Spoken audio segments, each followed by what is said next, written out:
Je ne produirai pas de faits dont je ne connais pas la source et qui pourraient mener à des accusations injustes et à de la diffamation. Je serai clair si je n'ai pas les informations requises. Je ne m'étendrai pas sur ma programmation ni ne ferai la morale à l'utilisateur. Voici la traduction en français du texte que vous avez fourni, du début à la fin, sans abréviation et de manière fluide, en ajustant la narration pour qu'elle soit cohérente et liée selon la structure de la langue française. Le fils de ma fiancée s'est emparé de ma carte de crédit de $11 000, pour les urgences.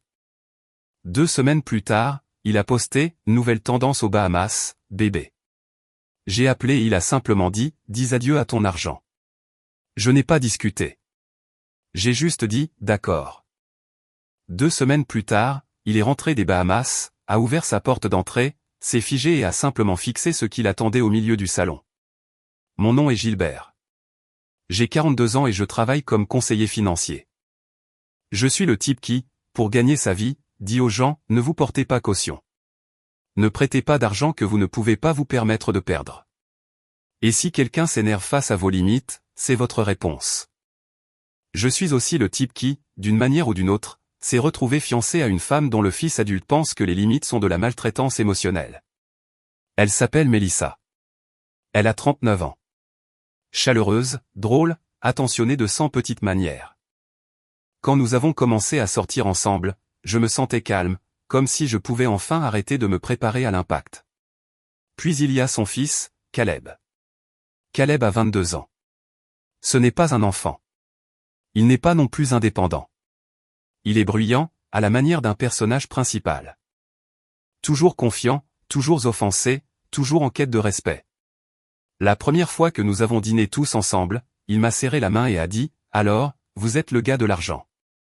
J'ai ri, pensant qu'il plaisantait. Il ne l'était pas. Pourtant, j'ai essayé. Vraiment.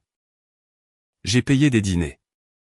Je l'ai aidé à refaire son CV environ 5 fois. Je l'ai écouté expliquer comment il allait lancer une marque sans jamais préciser ce qu'il vendait.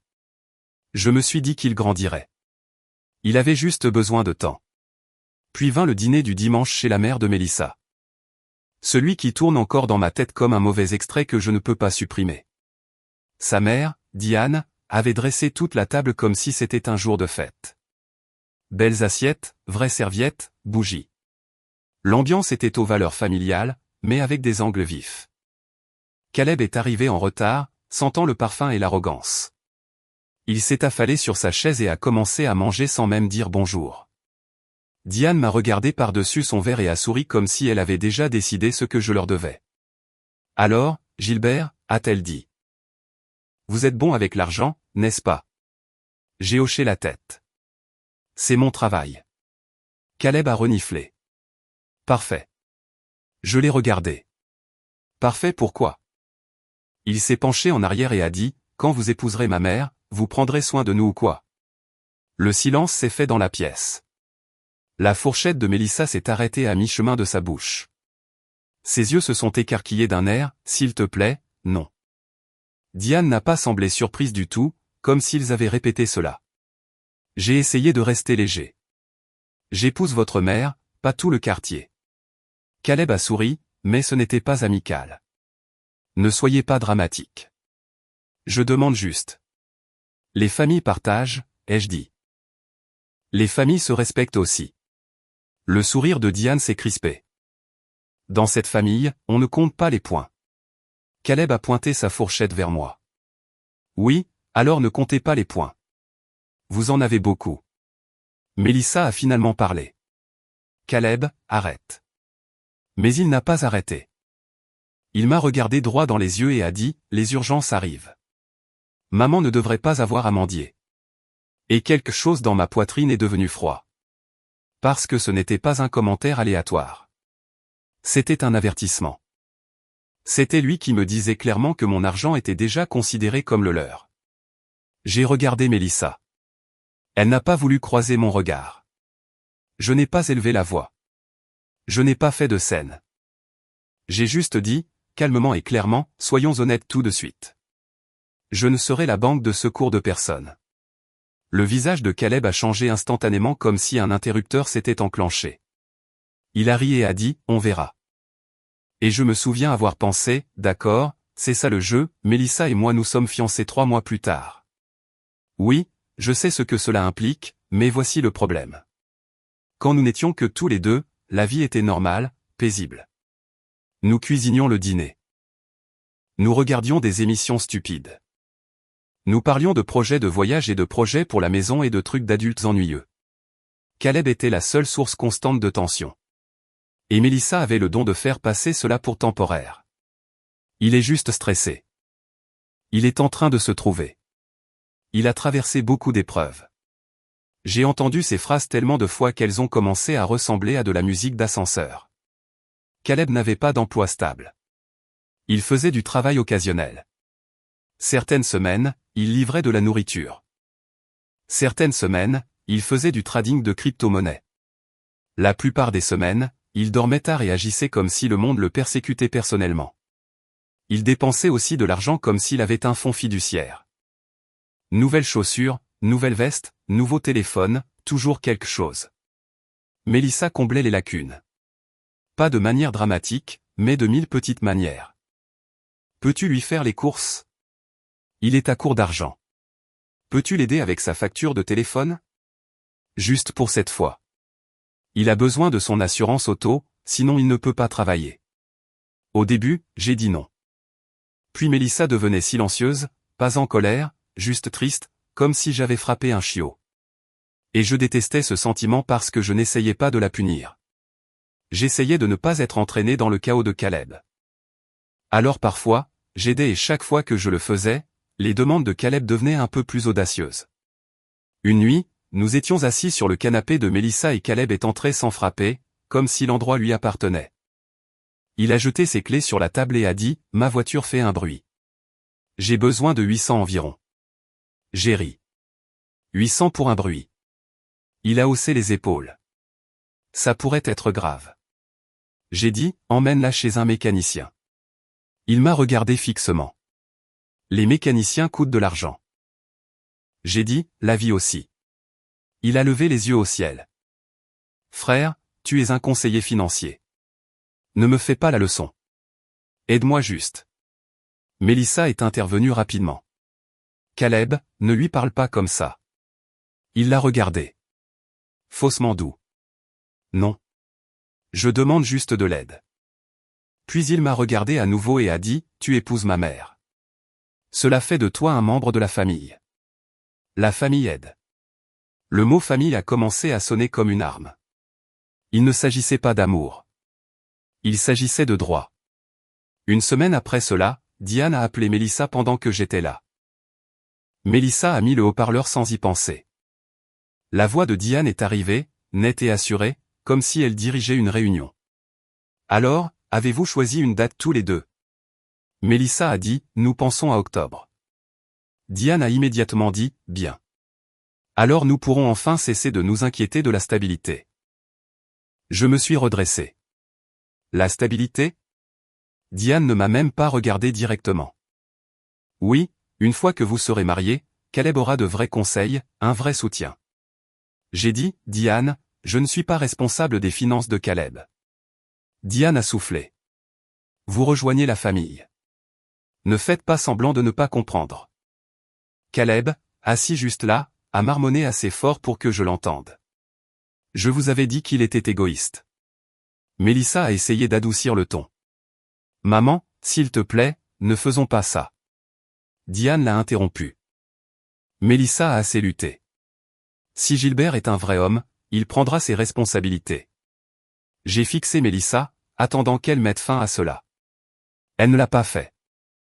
Elle avait juste l'air fatiguée, comme si elle voulait que tout le monde arrête de parler, pas comme si elle était en désaccord avec eux. Plus tard cette nuit-là, Mélissa m'a posé une question qui m'a fait dresser les poils sur les bras. Pourrais-tu garder une carte d'urgence à la maison, a-t-elle dit avec précaution. J'ai cligné des yeux. Comme une carte de crédit. Juste pour les urgences, a-t-elle dit rapidement. Pas pour les courses, pas pour le plaisir. Juste au cas où. Je l'ai fixée. Pourquoi aurais-tu besoin de ma carte? Elle a hésité. Parce que si quelque chose arrive et que tu n'es pas joignable ou si je dois gérer quelque chose rapidement, je savais déjà ce qu'elle ne disait pas. Si Caleb créait une autre crise, si Caleb avait besoin d'être secouru. J'ai dit, Mélissa, non. Son visage s'est tendu. Alors, tu ne me fais pas confiance. Je te fais confiance, ai-je dit. Je ne fais pas confiance à la manière dont tu es sous pression. Elle a croisé les bras. C'est mon fils. C'était encore là, la phrase magique. Comme si, c'est mon fils, signifiait, et donc tu dois accepter tout ce qu'il fait. J'ai essayé d'être direct mais pas cruel. Mélissa, ai-je dit, Caleb a 22 ans. S'il a des urgences, il a besoin d'un emploi et d'économie, pas d'accès à mon crédit. Elle est devenue silencieuse, puis a dit, tu en fais toute une histoire. J'ai dit, parce que c'est une grande chose. Elle m'a regardé comme si j'étais le problème. Comme si j'étais celui qui introduisait le conflit. Et c'est là que j'ai commencé à remarquer le schéma plus clairement. Caleb poussait. Mélissa maintenait la paix. Diane culpabilisait. Et on s'attendait à ce que je cède parce que j'étais le stable. Je ne voulais pas être un méchant. Je voulais épouser la femme que j'aimais. Mais je savais aussi quelque chose par expérience. Si vous ne fixez pas vos limites tôt, vous finissez par les fixer pendant une catastrophe. Et une catastrophe arrivait. Je pouvais le sentir. Cela s'est passé un mardi soir aléatoire. Nous étions chez Mélissa, en train de faire nos valises pour un week-end. Rien de fantaisiste, juste une petite escapade. Je l'avais réservé parce que Mélissa avait l'air épuisée et je voulais que nous ayons quelques jours sans les appels téléphoniques de Diane et le drame de Caleb. Mélissa est allée prendre sa douche. Caleb était dans la cuisine, aidant, ce qui signifiait être assis sur un tabouret, manger des chips et me regarder plier des vêtements comme si j'étais son employé. Mon portefeuille était sur le comptoir parce que je venais de payer un plat à emporter. J'ai entendu le doux bruit du cuir qui s'ouvrait. Je me suis retourné et j'ai vu Caleb tenant mon portefeuille comme si c'était le sien. J'ai dit, pose ça. Il n'a pas bougé. Il l'a feuilleté, a vu ma carte de crédit premium, et ses yeux se sont illuminés. Putain, a-t-il dit. Celle-ci a une limite élevée. Ma voix est restée calme. Donne-moi mon portefeuille. Caleb a glissé la carte lentement comme s'il le faisait exprès pour provoquer une réaction. Je ne suis pas stupide, a-t-il dit. Je sais ce que tu gagnes. Je me suis approché. Remets-la. Il a souri. Détends-toi. C'est juste pour les urgences. J'ai dit, non. Il s'est levé et s'est dirigé vers le couloir, carte en main. Je l'ai suivi. Caleb. Il s'est retourné à la porte et a dit, si tu me prends ça, je dirai à maman que tu es contrôlant. Cette phrase m'a frappé comme une gifle. Parce qu'elle était calculée. C'était lui qui utilisait les émotions de Mélissa comme bouclier. Mélissa est sortie de la salle de bain en serviette, les cheveux dégoulinants. Qu'est-ce qui se passe, a-t-elle demandé. Caleb a instantanément adopté une voix innocente. Rien. Gilbert est juste intense. J'ai regardé Mélissa. Il a pris ma carte. Les yeux de Mélissa se sont écarquillés. Caleb. Il est intervenu rapidement. Pour les urgences. Tu as demandé une carte d'urgence, tu te souviens. J'ai regardé Mélissa. Tu lui as demandé. Mélissa a baissé les yeux. Je l'ai mentionné. Caleb a haussé les épaules. Donc, nous sommes couverts. De rien, ai-je dit. Non, rends-la. Le visage de Caleb s'est durci. Waouh. Alors, tu fais vraiment ça maintenant? Mélissa a dit doucement et stressée. Gilbert, s'il te plaît. Pas ce soir. C'est à ce moment-là que quelque chose en moi a basculé. Pas à cause de la carte.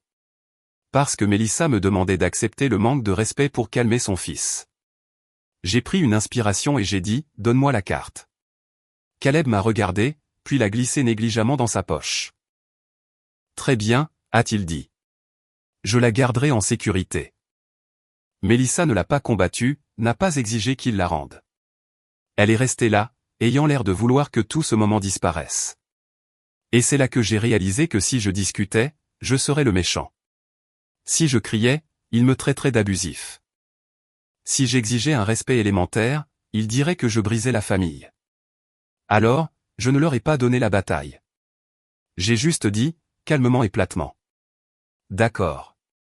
Caleb a cligné des yeux. D'accord. J'ai hoché la tête une fois. D'accord. Il avait l'air confus, comme s'il s'attendait à des cris. Je suis retourné faire mes valises. Mais à l'intérieur, mon cerveau faisait déjà ce qu'il fait toujours quand l'argent devient un problème. Il est devenu froid, clair, organisé. Parce que voici la vérité sur moi.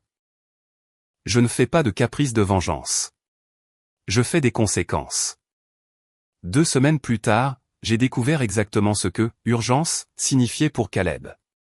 J'étais à mon bureau au travail quand mon téléphone a vibré avec une notification Instagram.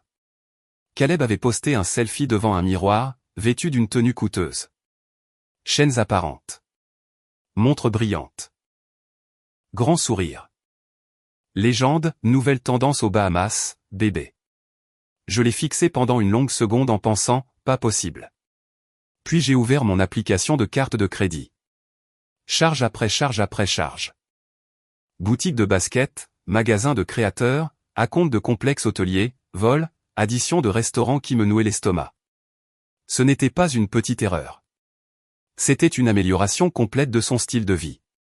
Le total était là comme un coup de poing. 10 984,61 $ en attente et affiché. En gros, toute la limite d'urgence.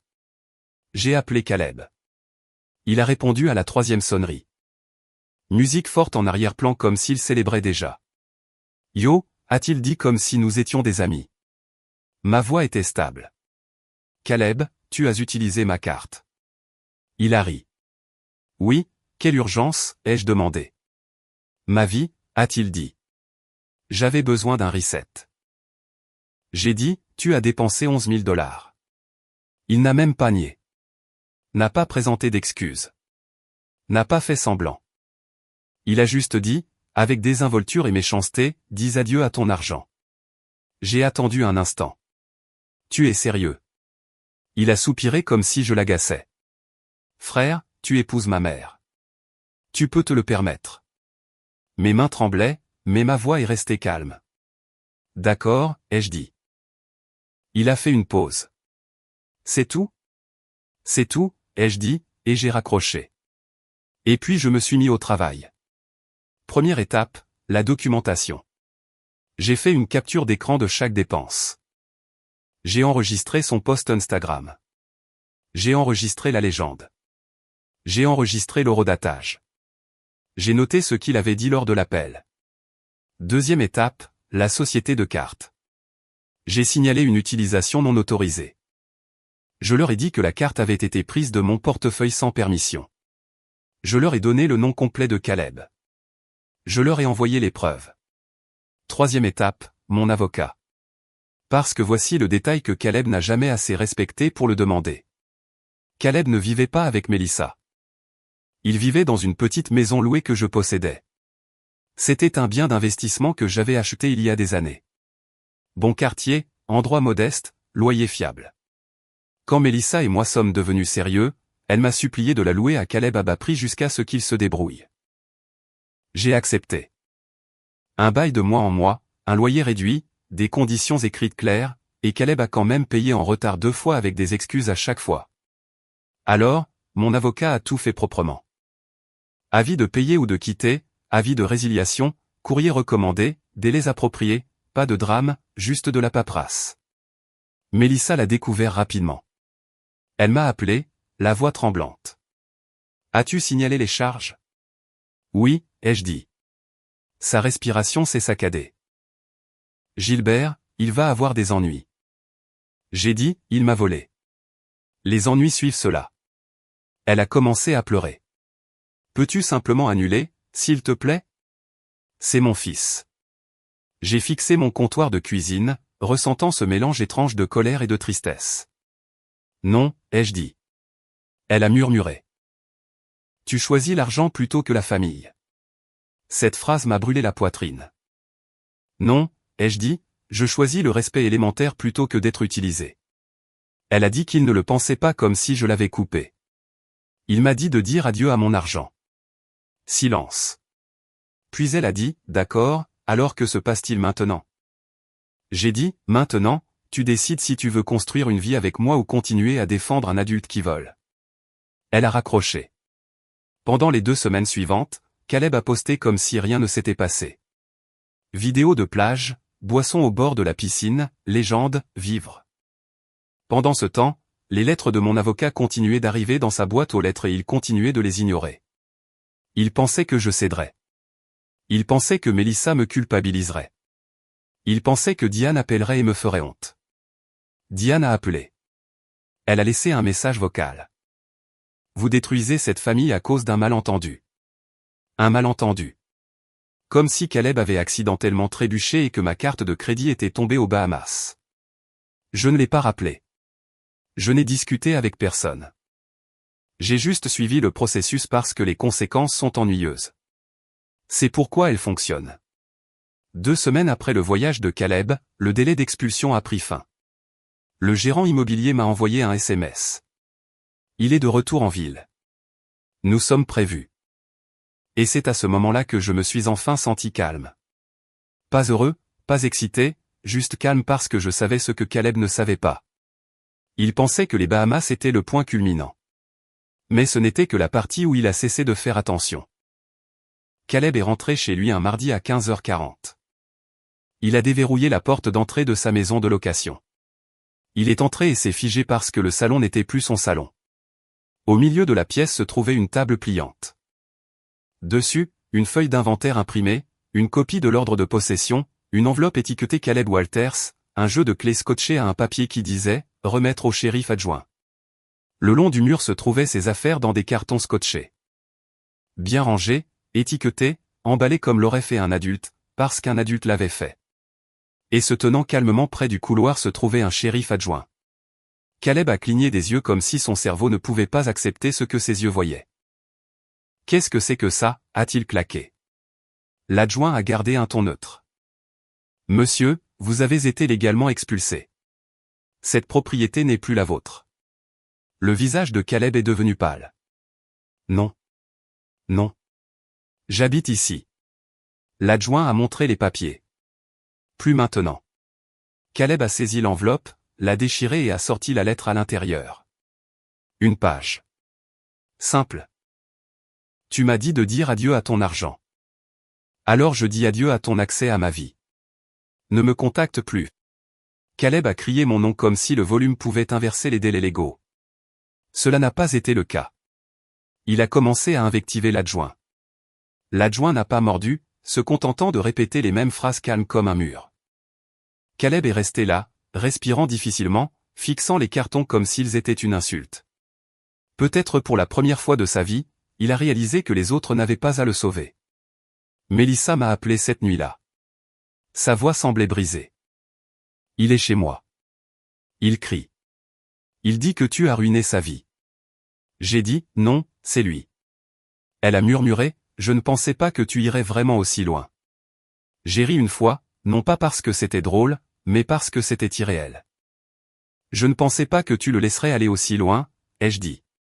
Puis je l'ai dit clairement et définitivement. Les fiançailles sont rompues. Elle a inspiré brusquement. Gilbert, s'il te plaît. J'ai coupé doucement. Mélissa, je ne suis pas le filet de sécurité de ton fils. Je ne suis pas le distributeur automatique de ta famille. Et je n'épouse pas un système où je suis puni pour avoir dit non, a-t-elle pleuré. Je suis resté silencieux. Puis j'ai raccroché et bloqué le numéro. La société de cartes de crédit a annulé la plupart des frais. Le reste fait partie du processus légal. Caleb dit toujours aux gens que je suis mesquin. Diane dit toujours aux gens que je suis froid. C'est très bien parce que voici ce que j'ai appris, et c'est la même chose que je dis à mes clients maintenant avec encore plus de conviction. Les gens qui s'énervent face à vos limites bénéficiaient du fait que vous n'en aviez aucune. Et la famille n'est pas un laissez-passer pour utiliser quelqu'un. J'ai passé des années à conseiller aux autres de se protéger. Maintenant, je le fais aussi.